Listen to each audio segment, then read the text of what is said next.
नमस्कार, सी न्यूज़ भारत देख रहे हैं आप। मैं हूं अखिलेश पांडे। वक्त हो चुका है न्यूज़ आवर का। वर्ल्ड स्ट्रोक डे यानी लकवा दिवस के मौके पर लखनऊ स्थित डॉक्टर राम मनोहर लोहिया आयुर्विज्ञान संस्थान के मिनी कॉन्फ्रेंस हॉल में स्ट्रोक रिहैबिलिटेशन पर आयोजित 2 दिवसीय चिकित्सा शिक्षा कार्यक्रम का आयोजन किया गया। इस आयोजन को लोहिया संस्थान के physical medicine and rehabilitation department और न्यूरोलॉजी डिपार्टमेंट के साझा सहयोग से आयोजित किया गया। इस कार्यक्रम में लखनऊ समेत देश के विभिन्न राज्यों से डॉक्टरों और विशेषज्ञों को आमंत्रित किया गया। इसके अलावा कुछ विशेषज्ञों ने अपने विचार ऑनलाइन भी साझा किए। सभी विशेषज्ञ और डॉक्टर ने लकवा से बचाव और इलाज की बेहतर तकनीकी समझने और आम जनमानस को समझाने और उन्हें जागरूक करने के लिए क्या कदम उठाए जा सकते हैं, इसी पर डॉक्टरों और विशेषज्ञों ने अपने अपने विचार साझा किए।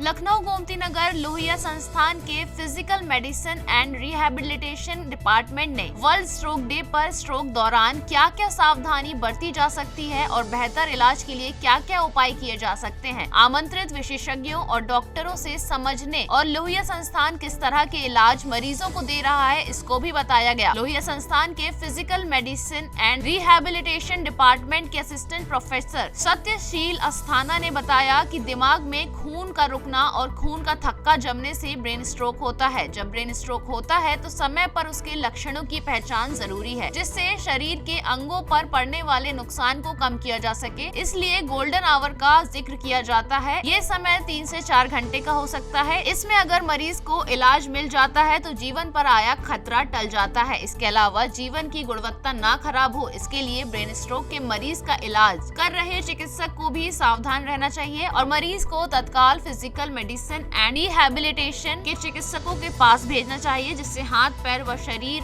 के अन्य अंगों पर पड़े लकवे के असर को कम किया जा सकता है।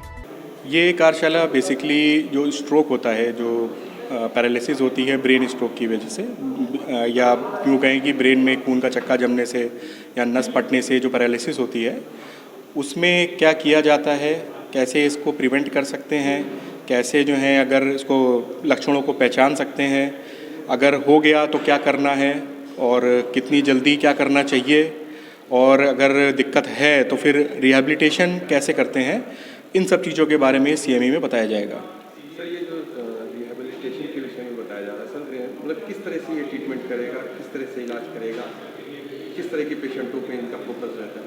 अच्छा, पहली जो स्ट्रोक से रिलेटेड है, जो रिहैबिलिटेशन होता है, इसको जो है फिजियाट्रिस्ट होते हैं, MBBS MD डॉक्टर्स होते हैं, इसका पूरा प्लान बनाते हैं। एक्चुअली होना चाहिए कि डे 1 से शुरू हो, लेकिन अभी फिजियाट्रिस्ट कम है हमारे देश में और हर जगह सुविधा भी उपलब्ध नहीं है, तो इसीलिए हर डे 1 से प्लान तो नहीं बन पाता है। लेकिन जब पेशेंट हमारे पास आता है तो फिजियाट्रिस्ट उसके हर एरिया को देखता है, चाहे वो फिज़िकल हो, मेंटल हो, सोशल हो, कोई भी एरिया हो, तो उसको पूरा एसेस किया जाता है। उसके हिसाब से उसका एक रिहैब प्रोग्राम बनता है और उसके बाद फिर उस पर अमल किया जाता है। फिर हर हफ्ते उसको चेक भी किया जाता है कि जो प्रोग्राम है वो काम कर रहा है कि नहीं कर रहा है। उसके हिसाब से उसमें मॉडिफिकेशन किया जाता है। तो कोशिश ये करी जाती है कि अगर दिक्कत हो गई है तो 1-2 महीने में या 3 महीने में पेशेंट अपने मैक्सिमम प्री स्ट्रोक लेवल तक पहुँच जाए, कोशिश करी जाती है। कई सक्सेस भी होते हैं। अभी आप कुछ नई तकनीक का इस्तेमाल कर रहे हैं रोबोटिक्स से? जी, हमारे यहाँ presently doctor Ram Manohar Lohia institute Lucknow में काफ़ी नई तकनीक है हमारे पास एक रोबोट असिस्टेड गेट ट्रेनर है, जिसका हम यूज़ करते हैं। ये स्ट्रोक में गेट ट्रेनिंग के लिए यूज़ होता है। हमारे पास एक अपर लिम्ब के फंक्शंस के लिए पाब्लो की मशीन है। ये मशीन जो है, जिनका हाथ काम नहीं करता है, उनको फंक्शन के एक्सरसाइजेस में काम करती है। तो ऐसी हमारे पास बहुत सारी और भी मशीनें हैं जिसमें हम इनको यूज़ करते हैं रिहैबिलिटेशन पर्पज़ के लिए, ना सिर्फ स्ट्रोक में बल्कि बहुत सारी बीमारियों में। नहीं, इस मशीन का कैसे उपयोग है, किस तरह से उपयोग किया जा सकता है, किस तरह से वो उसका इलाज किया जाएगा जो उसको लगेगा? मान लीजिए शरीर अगर सक्षम है। देखिए, मरीज जो है वो मशीन यूज़ कर सकता है, नहीं कर सकता है, ये असेसमेंट में पता चलता है। तो जितने भी मरीज होते हैं सबका अलग अलग प्लान होता है। ऐसा नहीं होता है कि आपने जो है एक प्लान बना दिया और सारे मरीजों पे लगा दिया, ऐसा पॉसिबल नहीं होता है। तो हर मरीज का अलग अलग प्लान होता है। फिर जैसे जैसे वो प्रोग्रेस करता है उसके हिसाब से डिसाइड होता है कि वो मशीन यूज़ करेगा, नहीं करेगा, कर पाएगा, नहीं कर पाएगा। तो ऐसे ही करके हम प्रोग्रेस करते हैं। अभी आपने जैसे बताया था कि कई मामलों में हम के अंदर डालते हैं, उसके बाद उसको इलाज करते हैं। सर वो जो इलाज करने की जो एक तरीका आप बता रहे थे सर, वो क्या है? मतलब खेल खेल में लोगों का इलाज? हाँ, वो जो रोबोटिक असिस्टेड गेट ट्रेनिंग की जो मशीन होती है, एक्चुअली उसमें जो है एक एक्सोस्केलेटन होता है, उसमें पेशेंट को जो है सेट किया जाता है और उसके बाद नीचे एक ट्रेडमिल होती है, उस पर वो उसको चलाया जाता है। तो एक्चुअली रोबोट चलाता है इनिशियल जब शुरुआत करी जाती है। सामने एक स्क्रीन होती है, उसमें कई तरीके के गेम्स होते हैं जो पेशेंट अपनी मसल्स को यूज़ करके और चलने की तकनीक को यूज़ करके जो है उसको खेलने होते हैं। तो ये दिमाग में एक सेंटर पैदा करते हैं कि इसको यूज़ करना है, ठीक है। तो उसकी वजह से जब ये प्रैक्टिस होती है डेली बेसिस पर या कम से कम हफ्ते में 5 दिन, तब धीमे धीमे करके जो है उनका गेट सुधरता है, पावर बेहतर होती है और चलने के तरीके जो हैं और बेहतर होते हैं और पेशेंट का बैलेंस भी इम्प्रूव होता है। अभी तक लखनऊ में और भी जगहों पे है इस तरह की? नहीं, उत्तर प्रदेश में अभी तो मेरी जानकारी में तो यहीं पर है जो यूज़ हो रही है आरएमएल में, और कहीं नहीं है। अच्छा सर, इसमें किस टाइप के डॉक्टरों को बुलाया गया? क्योंकि अभी आप बता रहे थे कि ये तमाम लोगों की इसमें जी, ये सीएमई में कई जगह से डॉक्टर आए हैं, न्यूरोलॉजिस्ट भी हैं, फिजियाट्रिस्ट भी हैं, ठीक है। और इसमें जो डॉक्टर आए हैं वो बहुत जगह से आए हैं, एम्स से आए हैं, एम्स जोधपुर से हैं, हमारे एम्स गोरखपुर से हैं, आरएमएल आईएमएस से हैं, फरीदकोट से हैं, कई जगह से हैं हमारे यहाँ। तो आज कोई नई तकनीक के विषय में कुछ? जी, जितने भी हमारे यहाँ लेक्चर हो रहे हैं उनमें जो है एंड में जो है नई तकनीक का थोड़ा बहुत रहता ही है। तो जैसे हमारे में भी है, मेरा खुद का लेक्चर है बैलेंस एंड गेट ट्रेनिंग पर, तो उसमें बैलेंस में जो नई तकनीकें यूज़ होती हैं वो हैं, जो गेट में नई तकनीकें यूज़ होती हैं वो हैं। साथ में एक अलग से हमारे यहाँ एक रिसेंट एडवांसेस का एक लेक्चर भी है, डॉक्टर सिद्धार्थ राय SGPGI से लेंगे वर्चुअल रियलिटी के ऊपर। तो ऐसे करके काफ़ी जो है जानकारी हम एक दूसरे को देना चाह रहे हैं। जो आपकी कोई चीज़ें हैं उसमें क्या नया है जो लोगों के लिए राहत बना हो सकता है? हमारे देखिए सबसे इम्पॉर्टेंट चीज़ तो ये है हमारे लिए कि सबसे पहले ये जागरूकता करना कि PMR का रोल बहुत बड़ा है, ना सिर्फ स्ट्रोक के लिए बल्कि बहुत सारी बीमारियों के लिए, चाहे वो बेसिकली आपके जोड़ का दर्द हो, चाहे वो कोई भी पैरालिसिस हो आपके, ठीक है, चाहे स्ट्रोक नहीं बल्कि अगर आपके स्पाइनल कॉर्ड इंजरी हो या आपकी कमर में नस दब गई हो, गले में नस दब गई हो, उसकी वजह से कमजोरी आ रही है, तो भी PMR में ही उसका जो है रिहेबिलिटेशन होता है। तो सर कह सकते हैं कि तमाम बीमारियों में PMR का एक बहुत बड़ा रोल है? हाँ, बहुत बड़ा रोल है। तो सर जो अन्य डॉक्टर्स हैं सर, क्या उन लोगों को भी इसमें बुलाया गया PMR के अलावा? PMR के अलावा हमारे पास न्यूरोलॉजिस्ट भी हैं जो हमारे साथ में हैं, उनके कोलैबोरेशन के साथ ही हम जो है यहाँ आरएमएल में ये ऑर्गेनाइज कर रहे हैं CME। कई बार होता है कि उन लोगों को जानकारी नहीं होती कि सर वो आपके पास? देखिए, ये तो टर्शरी केयर इंस्टीट्यूट है तो यहाँ पे तो जानकारी होती ही है, लेकिन कई लेवल पर ऐसा है कि जैसे बेसिक अगर आप MBBS लेवल पे जाएंगे तो PMR का इंटर्नशिप का जो टाइम पीरियड है वो बहुत कम है, तो वहाँ से चीज़ें अफेक्ट होना शुरू होती हैं। और अभी प्रॉब्लम ये भी है कि हमारे स्टेट में मैक्सिमम मेडिकल कॉलेज में PMR है नहीं, तो उसकी वजह से पेशेंट्स को ये सुविधा नहीं मिल रही है। या यूँ भी कह सकते हैं सर कि कई बार लोग जानते ही नहीं, अवेयर ही नहीं है कि वो वहाँ तक पहुँच वो होता है, क्योंकि मैं आपको अपना ही बताऊं कि जब मैंने PMR ली थी तो मेरे ही घर में किसी को नहीं पढ़ा था, सब बहुत पढ़े लिखे हैं, तो मेरे ही घर में किसी को नहीं पता था कि PMR क्या है तो मैं और किसी का कुछ बोल नहीं सकता। SGPGI के PMR विभाग के एसोसिएट प्रोफेसर सिद्धार्थ ने बताया कि स्ट्रोक या फालिस के इलाज में दुनिया भर में जिस नई तकनीक से इलाज हो रहा है उसका नाम वर्चुअल रियलिटी है। इस तकनीक के माध्यम से पारंपरिक इलाज से ऊब चुके मरीजों को वर्चुअल रियलिटी तकनीक से इलाज दिया जाता है। इसमें उपकरणों की मदद ली जाती है। उन्होंने बताया कि इस तकनीक में मरीज स्वयं से गेम खेलता है। सामने लगी स्क्रीन पर मरीज जो भी कार्य कर रहा होता है वो दिखाई पड़ता है, जो मरीज के लिए प्रेरणा का काम करता है। इससे मरीज के स्वास्थ्य में बेहतर सुधार होता है। जी, उसको हम अभी आज एक टेक्निक अभी नई डेवलप हुई जिसको हम बोलते हैं वर्चुअल रियलिटी, जिसके बारे में मैं आज अपनी ऑडियंस को बताने भी वाला हूँ।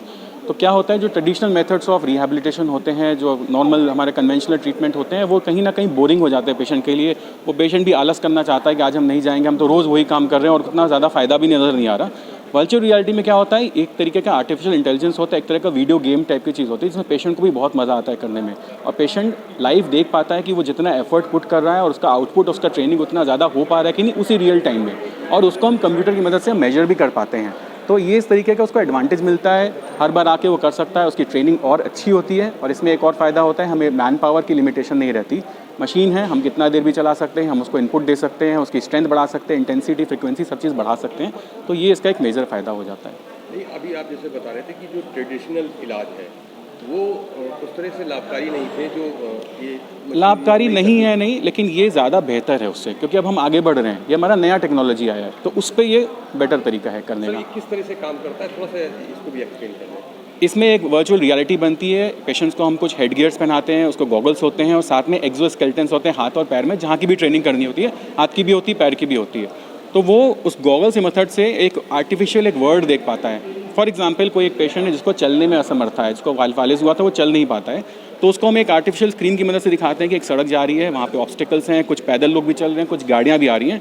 अब उसको अपने पावर के साथ में कंप्यूटर की मदद से उसको चलना होता है, वहाँ पे वो देख पाता है स्क्रीन पे एक आदमी उसी का ही अनुरूप चल रहा है। तो जितना एफर्ट पुट करता है वो उसको स्क्रीन पे दिख रहा होता है, उसके अकॉर्डिंग वो अपना चीज़ें बढ़ाता घटाता है, उसकी ट्रेनिंग उसके बेहतर होती है ना। इसी तरह हाथ की ट्रेनिंग होती है। अब पेशेंट को बास्केटबॉल खेलना है तो हाथ के यूज़ से देख पाता है कि बॉल सामने बाउंस हो रही है, कितनी ज़्यादा हो रही है, और फोर्स लगाना है, कम फोर्स लगाना है, कहाँ पे कैच करना है। तो ये ब्रेन का, हाथ का, पैर का, सबका कोऑर्डिनेशन इससे बेटर इंप्रूवमेंट होता है। इसको हम बोलते हैं वर्चुअल रियलिटी। माने ये कह सकते हैं कि खेल खेल में इलाज। बिल्कुल बिल्कुल, खेल खेल में इलाज है। मरीज़ को मज़ा भी उतना आता है, उसका कोऑर्डिनेशन बेटर होता है और वो कंसिस्टेंट रहता है, वो बार बार आता है ट्रेनिंग के लिए। तो ये इसका एक बेहतर एक एडवांटेज है। KGMU स्थित physical medicine and rehabilitation centre के विभागाध्यक्ष प्रोफेसर अनिल गुप्ता के मुताबिक ब्रेन स्ट्रोक होने पर मरीज के शारीरिक अंगों पर ही गहरा असर पड़ता है। लकवाग्रस्त होने पर हाथ व पैर भी काम करना बंद कर सकते हैं। ऐसे में मरीज का इलाज शारीरिक व मानसिक दोनों स्तर पर किया जाना जरूरी होता है, जिसमें फिजिकल मेडिसिन एंड रिहैबिलिटेशन विभाग के चिकित्सक अहम भूमिका निभाते हैं। जिस व्यक्ति को ब्रेन स्ट्रोक होता है उसे बोलने, चलने या फिर हाथ उठाने में दिक्कत हो सकती है। इतना ही नहीं, इसका असर मरीज के दिमाग पर भी पड़ सकता है, जिससे यूरिन आदि में भी दिक्कत देखी जाती है। समय पर इलाज नहीं होने से किडनी तक खराब हो सकती है। इसके लिए PMR विभाग में दवा के साथ मरीज को अभ्यास व प्रशिक्षण देकर इलाज दिया जाता है। उन्होंने कहा कि समय पर इलाज तभी मिलेगा जब लोग ब्रेन स्ट्रोक व मरीज के पुनर्वास को लेकर जागरूक होंगे। लकवे में रिहैब एक बहुत इम्पोर्टेंट पार्ट है। लकवे में ब्रेन के बहुत सारे पार्ट में नुकसान होता है और विभिन्न प्रकार के जो हमारे ट्रैक्ट्स होते हैं उसकी वजह से लकवे की वजह से बोलने में दिक्कत, कमजोरी, अकड़न, ये सब चीज़ें होती हैं और इसकी वजह से मरीज़ चल नहीं पाता है। अगर मरीज़ जिस टाइम अस्पताल में भर्ती है, रिहैबिलिटेशन लकवे के इलाज का एक इंटीग्रल पार्ट है जो कि पहले दिन से ही स्टार्ट होना चाहिए। और मेडिकल ट्रीटमेंट के साथ साथ रिहैबिलिटेशन उसका अगर पहले दिन से स्टार्ट हो जाएगा तो उसका जो फंक्शनल आउटकम है वो पूर्ण रूप से आ सकता है। तो पेशेंट की जो कंडीशन है वो काफ़ी बेहतर पहले से हो सकती है, जो कि विदाउट रिहैबिलिटेशन नहीं होती है।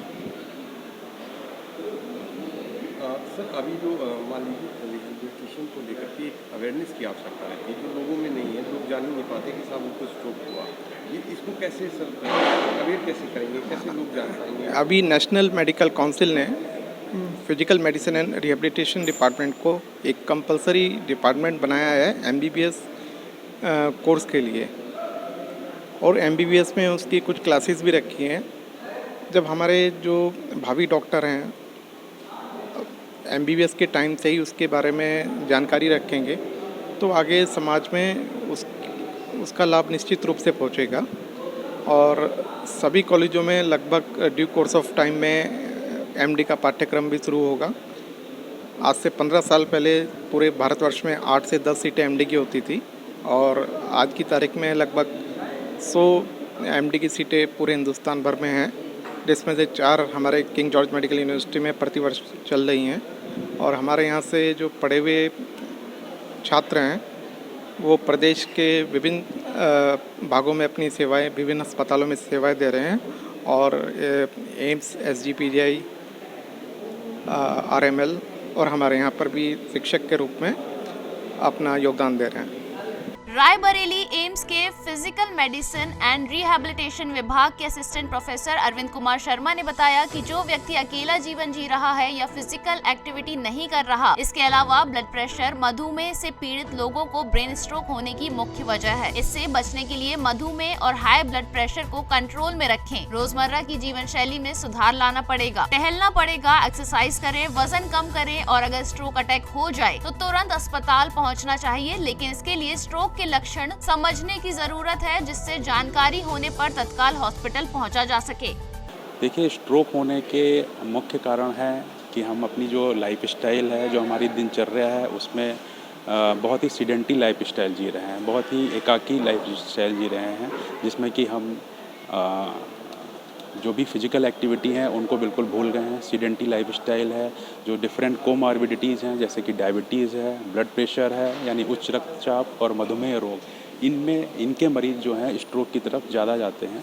तो इसमें क्या होता है कि स्ट्रोक में दिमाग की जो खून की सप्लाई है वो रुक जाती है, या दिमाग की नस फटने के कारण दिमाग का कुछ एरिया क्षतिग्रस्त हो जाता है, जिससे दिमाग का हमारे हाथ, पैर, बोलने, मूत्र और जो हमारा मल त्याग है उस पर कंट्रोल नहीं रहता है। इसी को हम स्ट्रोक या पक्षाघात कहते हैं। सर, क्या इसमें कोई नई तकनीक भी आई है, नए तरीकों से भी? इसमें नई तकनीक से पहले हमको सबसे ये चीज़ समझने की ज़रूरत है कि हम स्ट्रोक से कैसे बचें। तो जो स्ट्रोक के कारण हैं जैसे कि मधुमेह है या उच्च रक्तचाप है, इसको कंट्रोल में रखें, सीडेंटरी लाइफस्टाइल त्यागें, रोज़ सुबह टहलें, एक्सरसाइज करें, अपने वज़न को नियंत्रित करें, और अगर आप शुगर के पेशेंट हैं तो शुगर को कंट्रोल करें, डायबिटीज़ के पेशेंट, अगर हाइपरटेंशन के पेशेंट हैं तो ब्लड प्रेशर को कंट्रोल करें। और इसमें दूसरी चीज़ है, अगर हमको कभी स्ट्रोक हो गया या लकवा हो गया तो हमको जो गोल्डन पीरियड है, इसमें जो गोल्डन आवर्स होते हैं, उस गोल्डन पीरियड के अंदर हॉस्पिटल में पहुंचना है। लेकिन हम तभी पहुंचेंगे जब हमको लकवा या जो हमारा स्ट्रोक हुआ है उसके लक्षण बताएंगे। लक्षण इस तरह के होते हैं? इसमें लक्षण मेनली मुख्यतः ये होते हैं कि मुंह में टेढ़ापन आना, हाथ पैरों में कमजोरी आना, चक्कर आना, आवाज़ में बदलाव आ जाना, अंधेरा छाना, इस तरह के लक्षण हमें अगर प्रतीत होते हैं तो हमको तुरंत अपने नज़दीकी डॉक्टर से हेल्प लेनी चाहिए और उस गोल्डन पीरियड का यूटिलाइजेशन करना चाहिए, जिससे जल्दी से जल्दी हमको इलाज शुरू हो सके और हमारा दिमाग जो बहुत ज़्यादा डैमेज होने वाला होता है वो ज़्यादा डैमेज ना हो और तुरंत हमको इलाज मिल जाए। लखनऊ से सी न्यूज़ संवाददाता कवि तिवारी की रिपोर्ट। फिलहाल इस खबर में इतना ही। देश दुनिया की तमाम खबरों के लिए देखते रहें सी न्यूज़ भारत। हर खबर आपके साथ, आपके हाथ।